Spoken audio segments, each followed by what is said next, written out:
Okey, bismillahirrahmanirrahim. Assalamualaikum warahmatullahi wabarakatuh dan selamat sejahtera. Alhamdulillah hari ini kehadiran kita 16 orang daripada 24 orang insya-Allah. Okey, so hari ini pada yang tak hadir saya cuba untuk rekod kalau boleh untuk bagi bagi mereka, kalau tak terpaksalah nanti anda bantu dia melalui Google Drive Telegram dan sebagainya lah. Okey, so untuk tugasan hari ini adalah sebelum bagi tugasan mula kuliah kita, saya bagi pesanan dulu. Yang pertama adalah anda boleh dapatkan bahan anda dari Pondok Jaga mulai hari ini dan ambil bahan anda sahaja. Saya tak berkenaan, biarkan sahaja. Yang lain dalam kotak yang telah saya sediakan lah. Okey. Sekiranya parents nak ambil pun boleh. Saya lebih galakkan parents yang datang ke sekolah dan mengambil bahan tersebut. Bahan tersebut ada dalam kotak warna kuning, kotak A4 warna kuning. So boleh dapatkan daripada sanalah. So bawa balik ke rumah. Okey, pada hari ini kita akan bercakap ataupun berbincang mengenai cabaran dalam pembangunan negara Islam. Jika dilihat sebenarnya untuk pembentangan OIC, grup yang berkaitan telah membuat, ada orang yang nak masuk ni, siapa ni? Sekejap balik.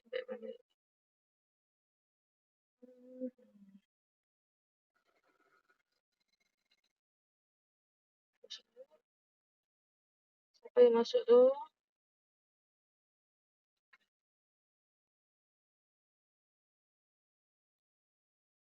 Ijul, baru bangun kot Ijul ni. Okey, untuk kumpulan yang membentangkan OIC itu saya dah melihat anda punya slide, tapi mungkin anda perlu nak tambah penambahbaikan, dipersilakan sebelum saya mulakan untuk perbentangan. Okey. Okey, untuk hari ini saya ambil skop daripada tajuk tersebut, iaitu cabaran dalam pembangunan negara-negara Islam, ia termasuk masalah dan juga cabaran yang dihadapi oleh negara-negara Islam, especially kita sebagai negara anggota, Malaysia sebagai negara anggota dalam OIC. Okey. Okey, apakah cabarannya? Nampak usah macam ni kot.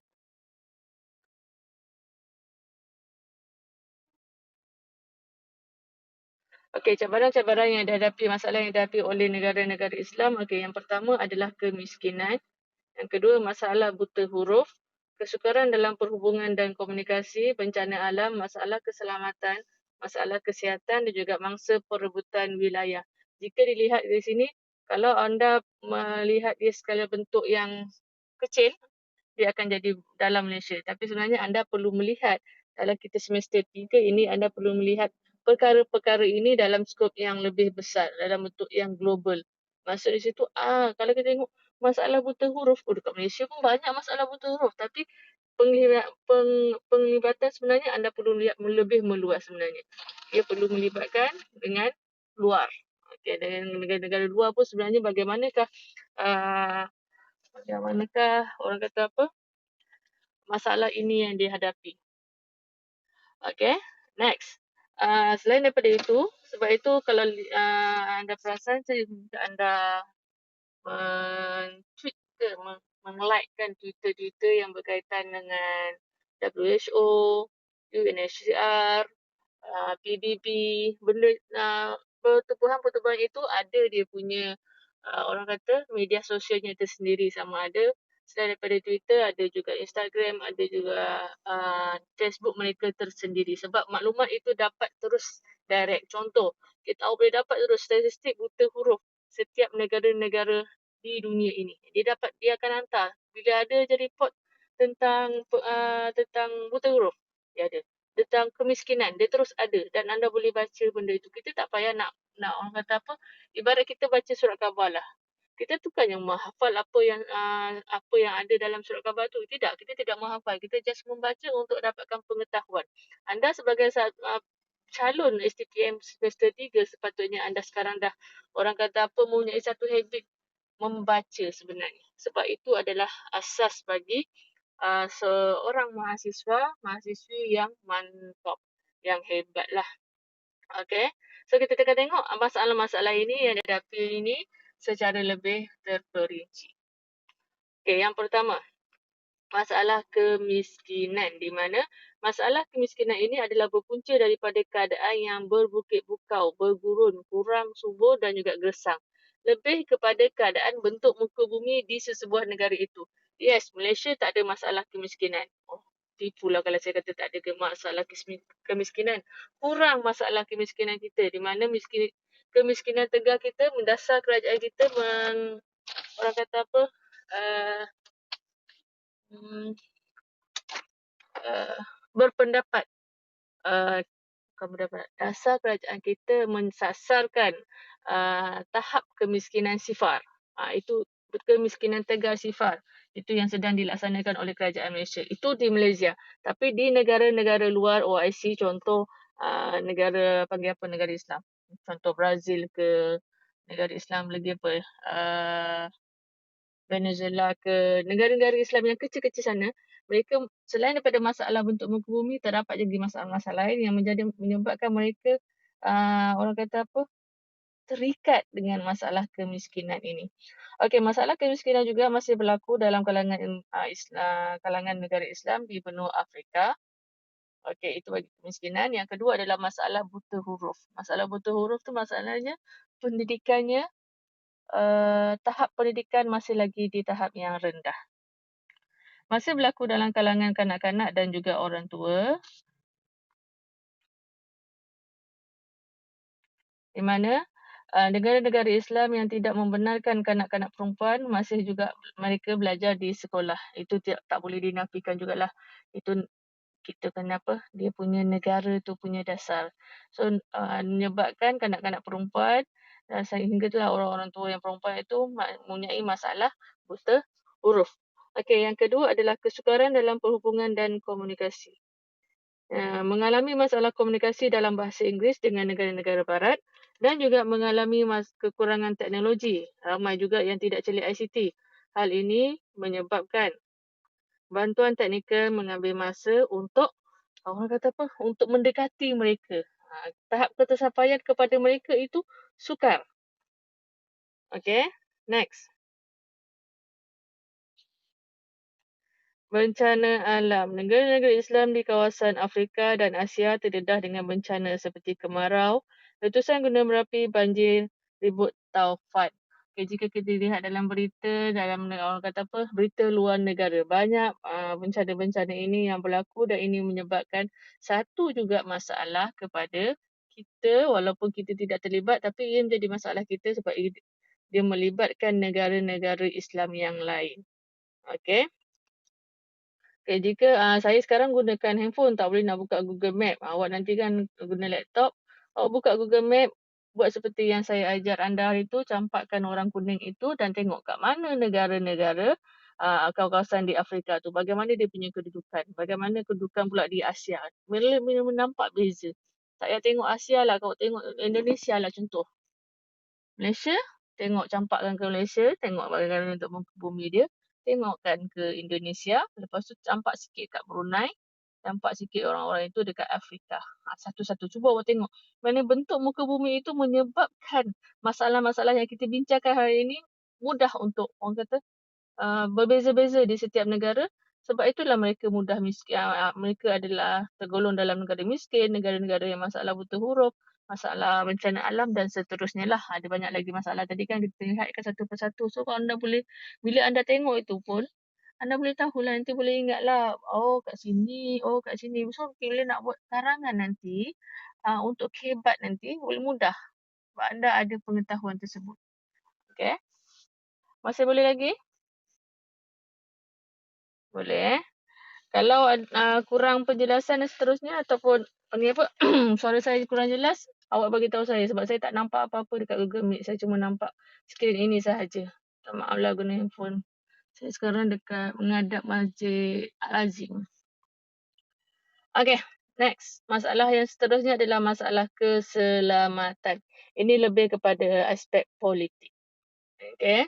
Rakyat-rakyat di negara Islam juga terdedah dengan ancaman keselamatan, terutamanya di negara-negara Timur Tengah. Pencerobohan Israel dan perang saudara menyebabkan keselamatan rakyat di negara-negara Islam kurang terjamin. Okey. Masalah kesihatan.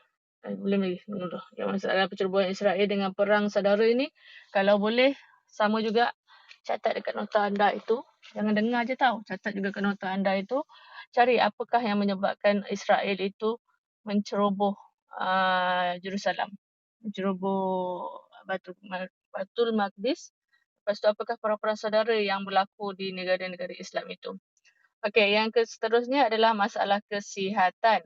Rakyat di negara-negara Islam turut mengalami masalah kesihatan.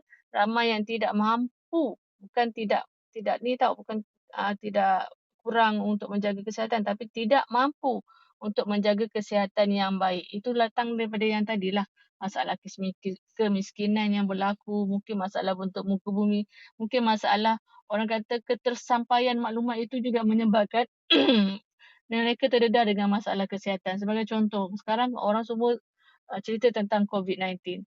Ada kawasan di awal-awal masa penularan COVID-19 di seluruh global itu, seluruh dunia masa itu, ada kawasan yang tidak dapat maklumat tersebut menyebabkan mereka terdedah dengan penularan virus COVID-19 itu dengan lebih cepat. Itu yang sedang kita hadapi, sebab itu sekarang Malaysia mengalami COVID-19 gelombang yang ketiga, tapi negara-negara yang lain itu gelombang mereka dah keberapa dah, lagi banyak daripada kita. Kita masih lagi, orang kata apa, masih lagi kita kawal sebab kita bentuk muka bumi kita masih boleh, orang kata memang sesuai untuk, orang kata apa, memang sesuai untuk kehidupan. Bab kata orang kata, bab kata patah, kata patah tu, hujan batu di negeri orang, baik lagi hujan emas di negeri sendiri. Bukan, terbalik. Hujan emas di negeri orang lebih baik daripada hujan batu di, lebih bagus lagi hujan batu di negara sendiri lah, lebih kurang macam tu. Okey, next. Kurangnya penjagaan kesihatan dan kemudahan perubatan telah menyebabkan ramai yang menjadi mangsa penyakit yang tertentu. Penyakit yang tak kisah berjangkit ke ataupun tidak berjangkit. Okey, next. Tidak kurang juga yang mati akibat makanan yang tidak mencukupi dan juga berhasiat. Okey, next. Masalah mangsa perebutan wilayah. Rakyat-rakyat Islam menjadi mangsa perebutan yang berlaku khususnya di Palestin. Di Palestin, pelarian Palestin. Pelarian Rohingya pun sama juga. Itu kisah tentang masalah perebutan wilayah yang berlaku dalam pergolakan politik di negara mereka tersendiri. Okey, kanak-kanak, orang tua, wanita suka diselamatkan kerana terperangkap dalam negara yang berperang. Saya beritahu mak kuliah kali ini secara umum sahaja. Tapi apa dia punya contoh kebat itu, saya serahkan kepada anda untuk senaraikan saja. Sebab saya di awal kuliah semester 3, saya dah keluarkan isu-isu yang berlaku. Rohingya lah, Palestin lah, pasal perang saudara sekian-sekian. Awak boleh uraikan, awak selitkan dalam kuliah saya ini. Okay, next. Pelarian dan juga migran. Faktor-faktor dan juga langkah untuk membantu mereka lah. Okay, laporan pertubuhan PBB mendedahkan pergerakan besar-besaran pelarian dan migran sedang berlaku yang memerlukan langkah segera bagi menangani isu-isu tertentu di peringkat antarabangsa. Laporan yang bertajuk In Safety and Dignity, Addressing Large Movement of Refugees and Migrant. Laporan ini menyatakan pergerakan besar pelarian dan migran dilihat akan berterusan serta meningkat yang boleh menyumbang kepada berlakunya konflik keganasan, kemiskinan, perubahan iklim, bencana dan kemerosotan alam sekitar. Menurut PBB, 90% pelarian di dunia adalah dari negara yang membangun. Separuhnya daripadanya dari 10 buah negara membangun dan dikesan berada di sebahagian wilayah di Afrika, termasuklah pelarian, migran dari 4 negara mundur. Okey, itu laporan yang dikeluarkan oleh PBB. Lambat baru nak keluar.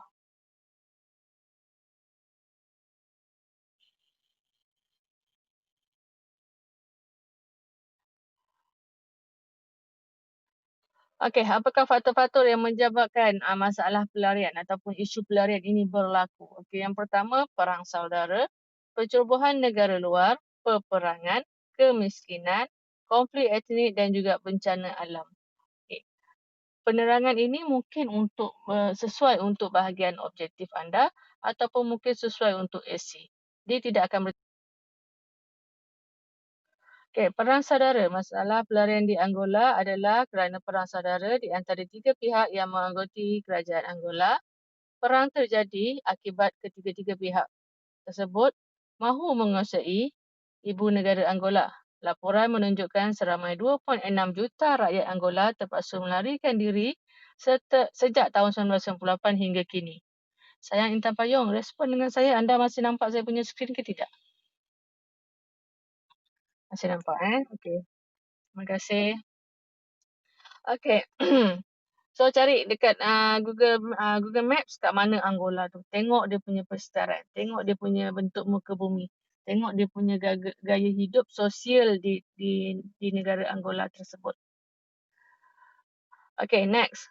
Faktor yang seterusnya adalah pencerobohan negara luar. Yang ini kita boleh lihatlah memang negara yang membangun negara yang membangun pula. Negara yang berkuasa besar bebas untuk menguasai negara-negara yang orang kata negara-negara kecil, negara-negara anak ikan ni. Okey, Afghanistan merupakan negara yang mempunyai pelarian yang ramai semasa pendudukan Soviet Union. Para pelarian pada masa tersebut mencari tempat perlindungan di negara jiran seperti Iran dan Pakistan. Macam mana saya nak tekan next ni? Check. Okey, orang awam terpaksa melarikan diri untuk mencari tempat perlindungan dan menyelamatkan diri daripada konflik dan juga kemarau yang melanda negara tersebut. Okey, faktor yang ketiga adalah peperangan. Peperangan juga merupakan faktor utama pelarian dalam kalangan masyarakat di Palestin dan Syria. Di kedua buah negara ini berlakunya serangan ganas yang tidak membezakan di antara orang awam dan pejuang. Ikut dan dia je main tembak, main apa, main, main, main, main tembak lah orang kata, peluru sesat ke sebagainya. Apa saja istilah dia, dia menyebabkan serangan ganas yang orang kata tak boleh tak masuk akal kita lah tengok. Sebab kalau Malaysia ni memang tak masuk akal. Tapi bagi mereka itu dah biasa. Okey, penduduk Palestin menjadi pelarian dalam negara mereka sendiri ataupun di luar negara gara-gara rampasan tanah oleh pihak Zionis. Ini yang kita orang kata, yang orang bila kita bercerita awak macam uh, emotional.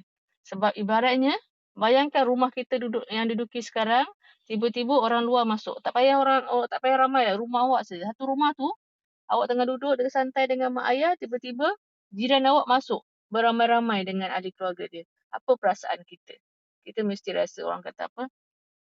Marah. Apa hal ni tiba-tiba masuk rumah orang ni? Buat macam rumah sendiri. Itu baru rumah. Bayangkan sekarang kalau negara kita diduduki oleh orang lain. Dan itulah yang sedang dihadapi oleh anak-anak penduduk di Palestin sekarang. Sebab itu kalau kita tengok anak-anak yang kecil itu, mereka dah orang kata dah biasa pegang M15. Dah biasa pegang senjata api sebab mereka dididik mereka terdidik dengan sendirinya bahawa kawasan itu kawasan mereka. Mereka perlu keluarkan anasir-anasir luar ini supaya negara mereka kembali kepada hak mereka sendiri. Itu yang berlaku di Palestin. Okay, next adalah faktor kemiskinan.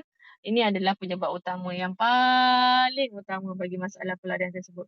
Disebabkan mereka orang kata apa, tidak mampu untuk meneruskan hidup di negara mereka sendiri, di tempat tinggal mereka sendiri, mereka terpaksa lari untuk mendapatkan sumber kewangan, untuk mendapatkan pendapatan untuk keluarga mereka sendiri ataupun untuk diri mereka supaya mereka boleh orang kata meneruskan kelangsungan hidup mereka. Kemiskinan ini juga disebabkan tiada peluang pekerjaan serta kadar pengangguran yang tinggi kerana kemelisatan ekonomi. Contohnya, punca pelarian di Colombia dan Venezuela adalah disebabkan kemelisatan ekonomi serta kadar kemiskinan yang sangat tinggi di negara mereka. Okay, next. Faktor yang seterusnya adalah konflik etnik. Kebanyakan negara moden mempunyai ketidakseragaman dalam kumpulan etniknya. Justru itu, hal ini menyebabkan etnik yang minoriti iaitu yang lemah menjadi mangsa kumpulan etnik yang lain sehingga menyebabkan mereka diusir keluar ataupun lari dari tanah air untuk mencari tempat perlindungan dan menyelamatkan diri mereka dan juga keluarga. Sebagai contoh Rohingya. Disebabkan masalah etnik yang berlaku dekat negara mereka di Myanmar tersebut menyebabkan mereka terpaksa lari untuk mendapatkan perlindungan ke Malaysia, ke Indonesia, ke India, ke Bangladesh dan juga ke Indonesia. Sebab muka dia orang pun ala-ala India pun kalau awak tengok pun. Okay, next. Bencana alam.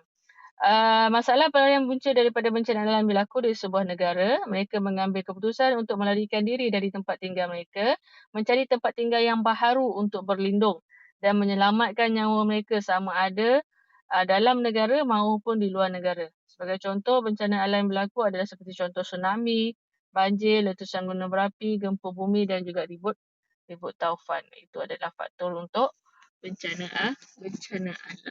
Okey, sebagai rumusannya. Faktor-faktor tersebut berkait rapat dengan faktor bangsa ataupun perkauman, agama, kewarganegaraan, politik, keanggotaan sesebuah kumpulan ataupun masalah bencana alam semula jadi.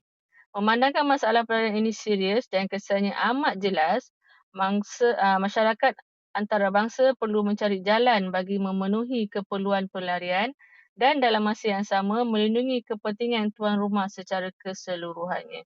Okey, saya buka untuk perbincangan. Seorang-seorang boleh buka mic. Apakah kesan-kesan yang berlaku kepada negara tuan rumah dengan masalah pelarian ini? Yang pertama, silakan. Atau saya nak panggil.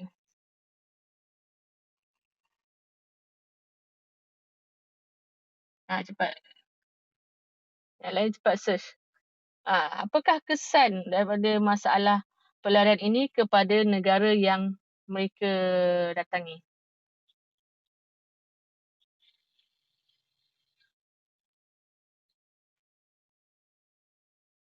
Silakan, Anis.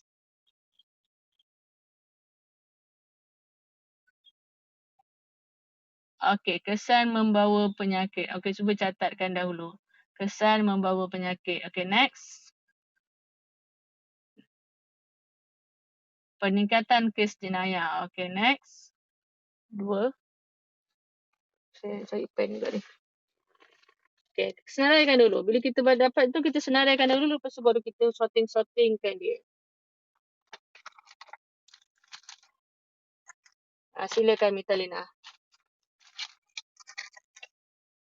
Pertambahan penduduk di negara-negara yang didatangi. Yes, betul lagi. Sama. Ya, siapa tu? Syafira. Go, Afrina. Okay.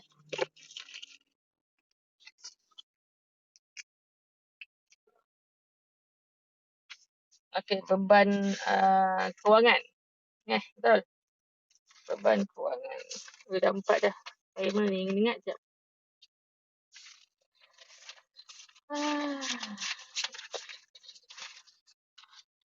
Okay, yang pertama tadi kesihatan. Yang kedua apa nama? Kes jenayah. Yang ketiga pertambahan penduduk. Yang keempat kos beban kewangan. Betul. Okey, 5. Ada lagi yang nak tambah? Ijal? Cepat Ijal, dah dapat belum? Cari dalam Google. Kita tengok dahulu apa yang sesuai. Ya, silakan. Menjejaskan hubungan diplomatik. Bagus. Apa ni? Bayub?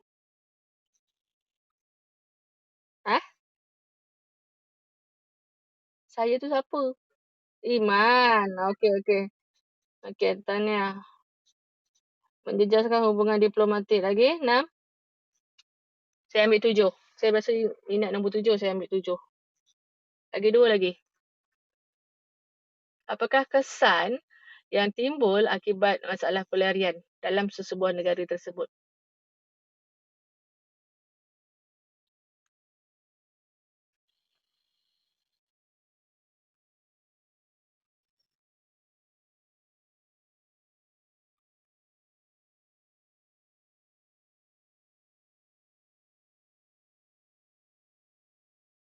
Ada lagi?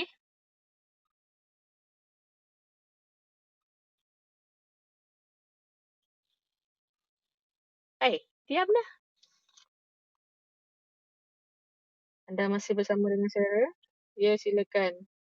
Syahira. Hmm. Masalah keganasan. Okey. Masalah keganasan. Okey, next. Thank you.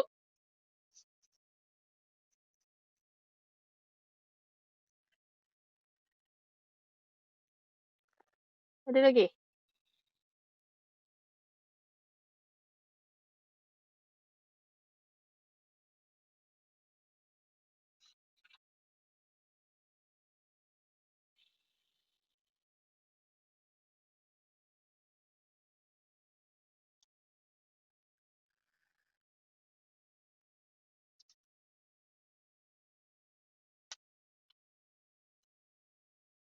Krik, krik. Krik, krik.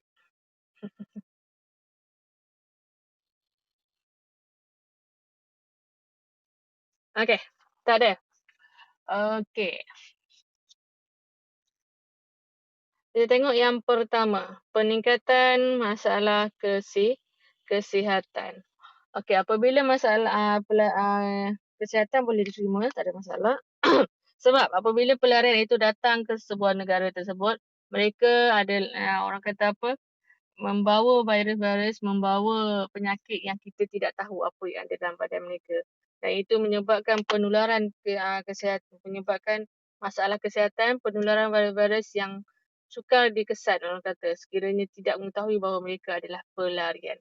Okey, kes-kes jenayah kita memang boleh meningkat sebab walaupun sebagai contoh, kita memang betul orang kata apa, memberi mereka perlindungan, tetapi walau bagaimanapun bagi yang tidak orang kata tidak terdaftar, tidak berdaftar dengan, UNHCR ataupun WHO, menyebabkan kita tak boleh nak kawal bagi kes penjenayah ini, kes, jenayah, yang berlaku.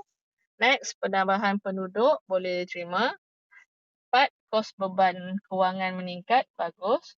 Yang kelima ni paling bagus, jejaskan hubungan diplomatik di mana kita menerima rakyat sesebuah negara tersebut, contoh Rohingya kan, kita terima rakyat mereka sebagai pelarian.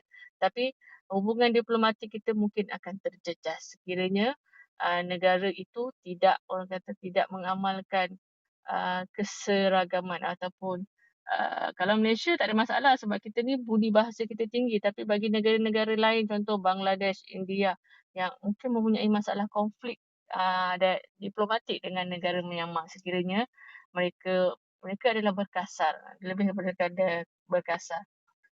Next, silakan siapa nak bercakap? Hmm, suruh buka chat saya tanya okey kejap lagi. Okey, kejap Okay, next untuk masalah keganasan. Masalah keganasan ini saya boleh masukkan dekat masalah jenayah kot. Di ruangan chat. Makcik kena keluar lah ni. Kejap saya ambilkan keluar ni boleh tak? Cuba saya dah baca. Ke perlu masa ini sekarang juga? Hmm,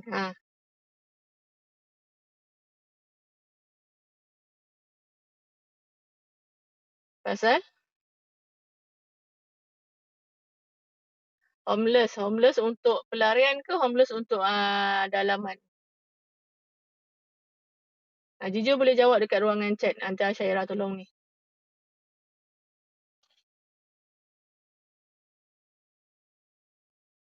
Homeless untuk pelarian. Bagi sesebuah, okay, terima kasih Syairah Azizul. Untuk masalah pelarian di sesebuah negara, dia mempunyai homeless itu apabila masalah homeless itu berlaku disebabkan dasar negara sesebuah negara yang didatangi. Sebab itu pelarian lebih suka datang ke negara-negara contoh Indonesia, contoh Malaysia sebab menyediakan kemudahan yang baik kepada mereka. Tapi bagi orang kata apa, contohlah, sebuah negara itu tidak menerima pelarian, menyebabkan mereka terpaksalah mencari tempat untuk mereka berlindung. Contoh dekat negara, uh, mana negara yang menyediakan tempat untuk pelarian tetapi dalam masa yang sama mereka orang kata menghilangkan, melenyapkan tempat tersebut. Aduh, apa nama negara tersebut? Switzerland. Di negara Eropah lah, di mana pada musim sejuk pelarian-pelarian itu berlindung dalam kemah yang telah mereka sediakan. Mereka adalah homeless, tetapi dalam musim sejuk satu tahun tersebut, saya tak ingat tahun bila, dasar kerajaan pada masa itu pemerintah yang baru melenyapkan kawasan tersebut dengan alasan untuk membangunkan kawasan untuk pembangunan. So itu juga menyebabkan dasar lah, bergantung pada dasar-dasar yang sesebuah negara tersebut. Okey? Jujur okey ke tidak?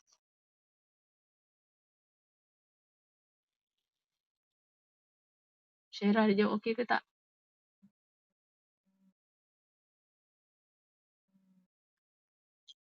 Tak jawab maksudnya setujulah tu. Okey je lah tu. Dia tak okey, insyaAllah. Okay, nanti jujur mungkin kalau nak buat research tentang tu, nanti nak kongsi dengan kawan-kawan, boleh share juga dekat grup Telegram. Okay, next. Langkah-langkah untuk menangani isu pelarian dan juga migran ini, yang pertama, pengambilan para pelarian, kita ambil mereka dan kita orang kata apa, jaga mereka, beri pendidikan, beri perlindungan, beri perlindungan, beri tempat tinggal, beri makanan, sumber makanan yang asas-asas. Sekiranya negara itu mampu, barulah kita beri mereka yang lebih lain, keperluan ataupun kehendak yang lain. Okay, next, penempatan baharu, di mana kita menyediakan penempatan baharu untuk mereka, kumpulkan mereka di satu kawasan dan tempatkan mereka, hak asasi dan pendidikan, tenaga kerja dan juga penyelesaian konflik secara struktur. Okey. Penerangan-penerangan ini telah saya berikan di sini. Anda boleh baca yang sesuai. Itu saya nak perlu terangkan juga.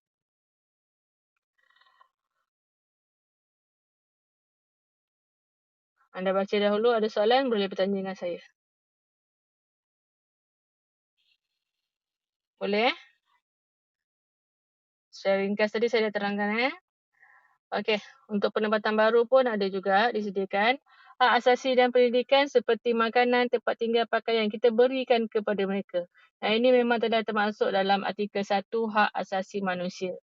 Sama ada dalam Malaysia ataupun di luar negara. Untuk mengelakkan manipulasi bantuan dan mengurangkan kos, kerajaan harus berganding bahu dengan pihak badan bukan kerajaan dan agensi antarabangsa seperti Suruhanjaya Tinggi Pertubuhan PBB bagi pelarian UNHCR dalam rangka gerak kerja. Maksudnya situ gerak kerja untuk semua negara yang menerima pelarian-pelarian. Okey, next. Tenaga kerja. Strategi yang baik adalah bagaimana ancaman boleh menjadi peluang. Pelarian diberi latihan, tenaga kerja separuh mahir dan kurang mahir dan disalurkan kembali pada sektor buruh dan pertanian dalam negara yang mereka datangi. So itu adalah positif juga kepada kita sebenarnya. Walaupun kita bantu dia, kita pantau mereka dalam masa yang sama, mereka juga memberi bantuan kepada kita. Okey, penyelesaian konflik secara struktural. Kerjasama seperti ASEAN Plus, Australia dan juga PBB penting untuk menyelesaikan masalah ini secara pelbagai hala. Negara seperti Myanmar perlu ditekan dan dihadapkan kepada keadilan antarabangsa. Pada tahun 2019, Mahkamah Jenayah Antarabangsa menerima pembukaan kes pembersihan etnik Rohingya. Pembersihan etnik Rohingya itu bermaksud kita cleankan mereka sebagai title pelarian dan kalau boleh dibawa mereka ke negara mereka sendiri, tapi yang itu masih lagi belum berlaku. Sebab apa? Sebab konflik dalaman negara mereka sendiri. Okey, Itu adalah tentang OIC, tentang OIC lah pula, untuk cabaran-cabaran, masalah dan juga faktor serta langkah-langkah untuk mengatasinya untuk Malaysia dan juga negara-negara anggota Islam. Okey, bagi yang slide yang seterusnya ini adalah kerjasama global OIC. Kerjasama Malaysia di peringkat global, iaitu khusus kepada OIC. Okey, di sini saya tak perasan sama ada saya dah hantar ke belum.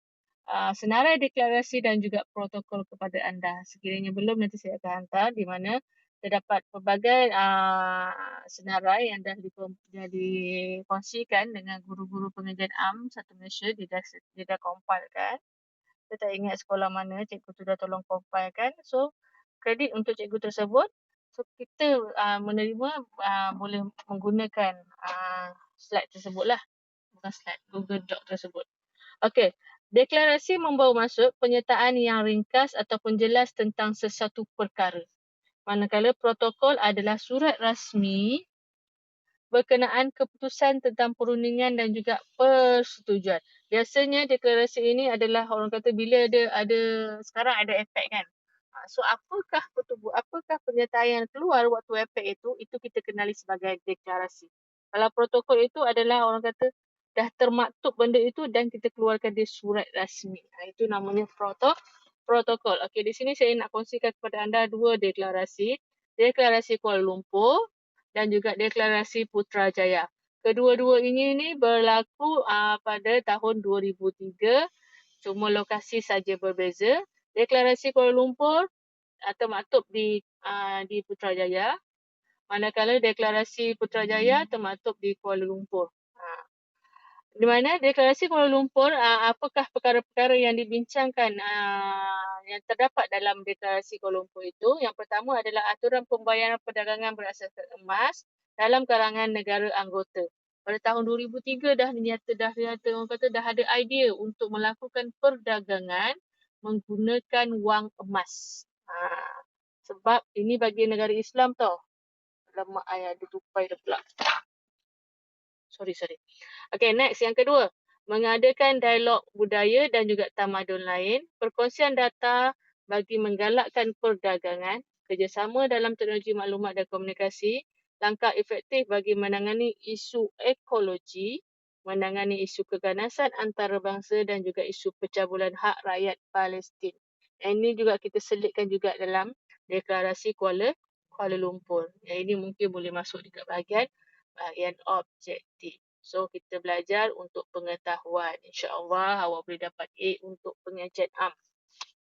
Okey, jangan belajar untuk hafal.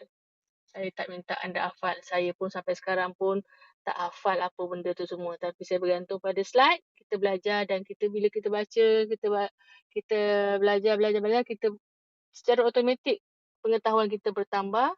So, kita punya orang kata lebih mengingati perkara tersebut. Okey, deklarasi Putrajaya pula yang termaktub di Kuala Lumpur ini berusaha menyelesaikan isu Palestin dan juga Israel. Bersatu, memajukan negara Islam, pendekatan berbeza, membantras keganasan dengan cara lebih aman. Tambah perkataan lebih tu, lebih aman dan penegakan keadilan di seluruh negara. Dasar menaiktarafkan wanita ataupun memperkasakan wanita dalam menghadapi masalah globalisasi, memastikan 30% wanita di negara Islam bekerja. Wanita negara Islam diberi latihan kemahiran dan perlindungan keselamatan. Okey, ada juga negara macam kita bincangkan tadi masalah kemiskinan tadi sebabkan masalah buta huruf sebabkan apa. Ada negara-negara yang memang tidak membenarkan penduduk anak-anak perempuan tidak bersekolah, tidak bekerja. Kerjanya adalah duduk di rumah saja. Sebab itulah masa deklarasi Putrajaya itu membincangkan supaya 30% daripada rakyat seluruh negara Islam di dunia ini bekerja. Itu satu usaha yang sangat baik yang telah kita lakukan masa itulah. Okey, so itu saja untuk kuliah berkaitan negara-negara Islam. Okey, pergi kepada tugasan untuk hari ini. Saya beri satu tugasan karangan. UNHCR diamanahkan untuk menguruskan isu pelarian. Selain faktor malapetaka alam, isu pelarian adalah manifestasi perbuatan manusia sendiri. Bincangkan. Okey, so di sini isunya adalah jelas di situ adalah isu pelarian. Okey, untuk menjawab soalan pengajian am, jangan lupa gunakan format KFC kita. Formula KFC dan juga anak ketua menteri beli kereta kebal. Itu sahaja. Tak kisahlah untuk menjawab soalan objektif. Soalan objektif. Tak kisahlah untuk menjawab soalan struktur maupun soalan essay. Sekarang kita fokuskan modul KFC kita dalam essay ini. Okey, untuk kehendak soalan bagi essay ini, untuk kehendak soalan kita kenal pasti isu, kita kenal pasti fokus isu. Catatkan kat mana-mana. Saya ulang balik perkataan modul KFC itu. Okey, isu adalah perkara-perkara, isu adalah perkara yang disebut dalam soalan daripada patah perkataan yang pertama sehingga yang terakhir. Ataupun isu adalah perkara yang disebut dalam keseluruhan soalan. Okey. So di sini ada satu ayat sahaja.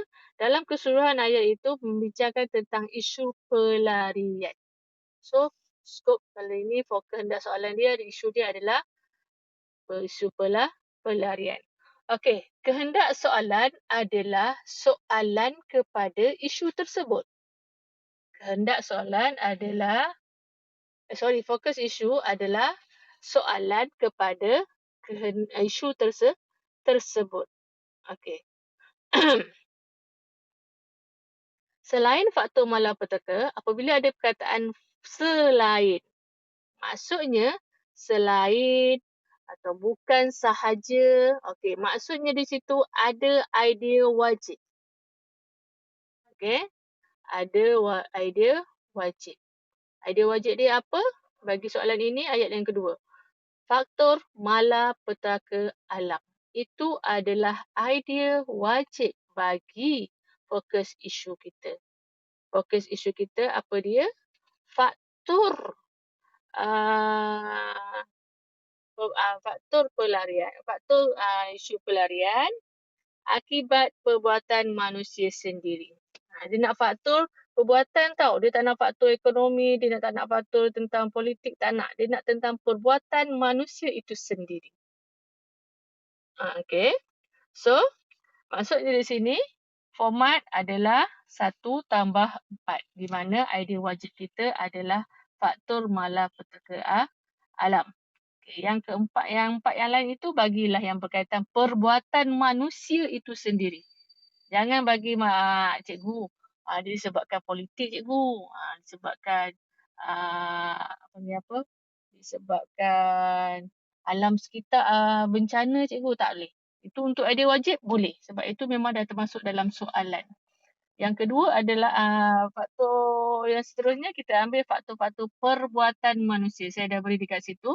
Ada 7 faktor perbuatan manusia. Yang pertama, perang genosid, pemisahan wilayah, pencerobohan wilayah, konflik agama dan etnik, perang saudara, penindasan politik di kediktatoran. Pelik juga kedua sebut dalam ni.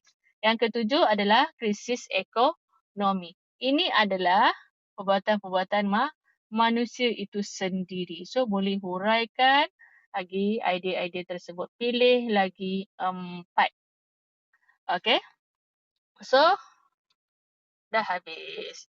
Itu sahaja untuk kuliah kita pada hari ini. Di mana saya buat rumusan di mana kuliah kita adalah tentang cabaran dalam pembangunan negara Islam. Apakah masalahnya? Apakah faktor juga apakah langkah-langkah untuk mengatasi cabaran tersebut. So, tugasan anda adalah untuk menyiapkan karangan tersebut. Di samping itu, masa membaca slide ini, dapatkan contoh-contoh kebat yang bersesuaian.